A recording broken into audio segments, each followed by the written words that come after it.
최근에 전 국민을 경악하게 한 사건이 있었죠. 계곡 살인 사건. 이전에도 남편을 살해하고 시신을 훼손한 고유정, 1년간 수십 명의 여성을 살해한 연쇄살인범들, 그 밖에 입에도 담기 힘든 이런 잔인한 범죄자들의 공통점은 바로 사이코패스라는 겁니다.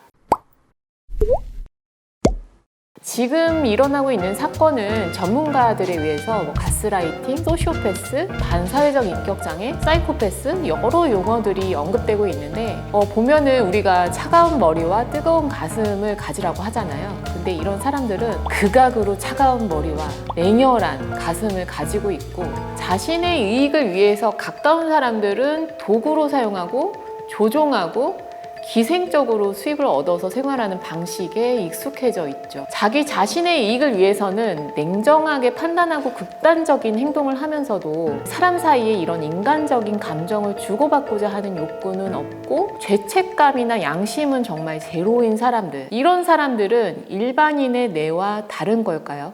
네, 다릅니다. 1991년에 처음으로 뇌 영상 자료를 법정에서 사용한 일이 있었는데요. 살인으로 기소된 와인스타인이라는 사람이 있었는데, 이 사람이 머리 MRI랑 페트 검사를 해서 봐라, 나는 전두엽하고 축두엽 손상이 있다, 이렇게 증명을 하면서 과실치사로 인정되었다고 합니다. 과실치사라는 게 과실로 사람을 사망 또는 상해에 이르게 했다는 뜻이고, 쉽게 설명하자면 의도는 없었는데 실수로 사람을 죽게 하거나 다치게 했다는 거죠. 일은 다 저질러 놓고 이제 와서 뇌가 이상이 있어서, 내가 몸이 이상해서 이렇게 저질렀다고 하면 피해자들의 입장에서는 너무 황당하겠죠.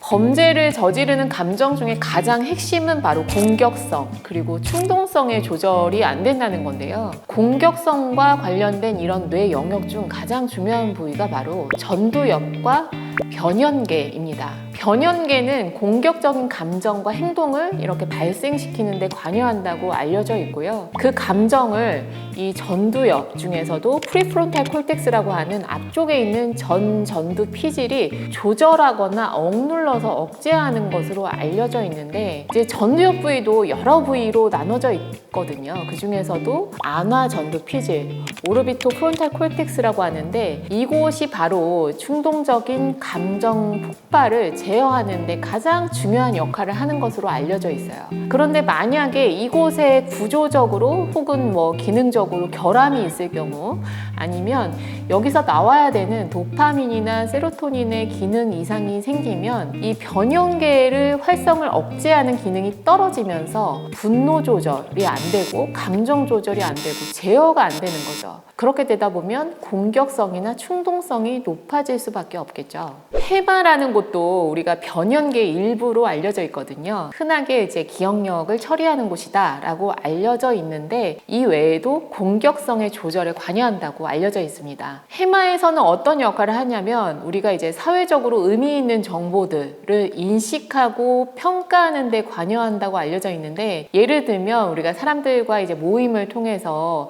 이 사람들의 말하는 거, 행동을 통해서 저 사람이 나랑 친한지 아니면 적이 아니라 앞으로 감정적인 유대를 형성해도 좋은지를 인식하고 기억을 하게 되는데, 이 해마 영역에 장애가 생기면 사회적인 상황의 자극을 이해하는 것도 제대로 안 되고 인식도 안 되고 판단도 안 되면서 바로 폭력으로 이어질 가능성이 있다고 해요. 그러니까 상대방은 호의를 베풀었는데 그야말로 주먹이 날아갈 수 있는 거죠. 예전에 한 연구에서 반사회적인 인격장애를 진단받은 집단하고 이런 정상 대조군 사이에서 MRI를 촬영한 적이 있었는데요. 반사회적인 인격장애를 진단받은 집단은 정상적인 사람에 비해서 이 전두 피질의 회백질의 양이 11%가량 적고, 특히 이런 눈 주변에 있는 오르비토 프론탈 콜텍스라던가 아니면 이제 복내 측 전두 피질이라고 하는 속에 있는 부분, 근데 이쪽 부분이 각각 9% 그리고 16%만큼 감소했다는 보고가 있다고 합니다. 그리고 그 연구에서 우리가 화면상으로 통증하고 고통을 느낄 수 있는 시각 자극을 계속 장면으로 제시를 했는데, 이제 일반인들 같으면 그쪽으로 이제 뇌 부위가 활성화되는데, 이런 반사회적 인격 장애를 가진 사람들은 이쪽 전두엽의 활성도도 낮아졌다고 해요. 그리고 이제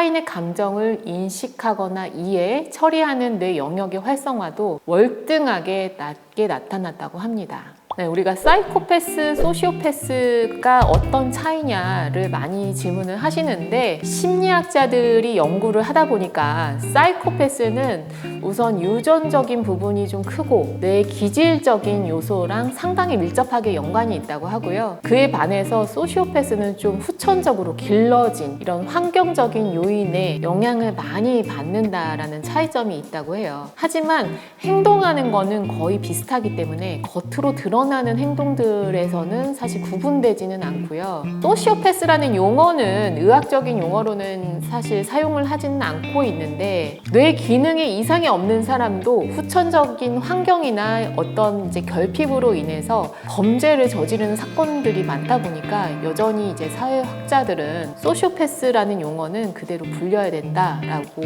의견을 내놓고 있습니다.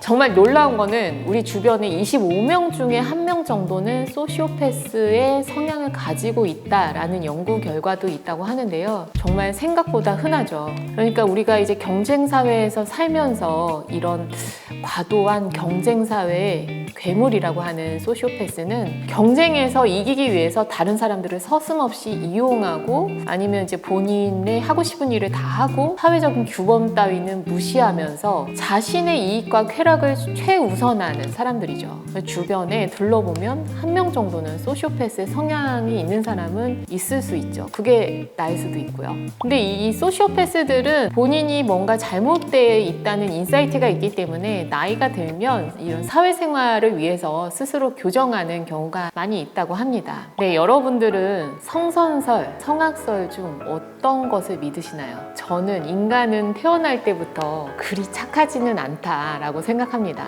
정도의 차이가 있을 뿐이지 인간의 본성은 사실 좀 이기적이긴 하잖아요. 그런데 대부분 어린 시절부터 사회적으로 교육받은 대로 이제 자제력을 가지고 여러 가지 이제 욕구들을 억제하면서 사는 거거든요.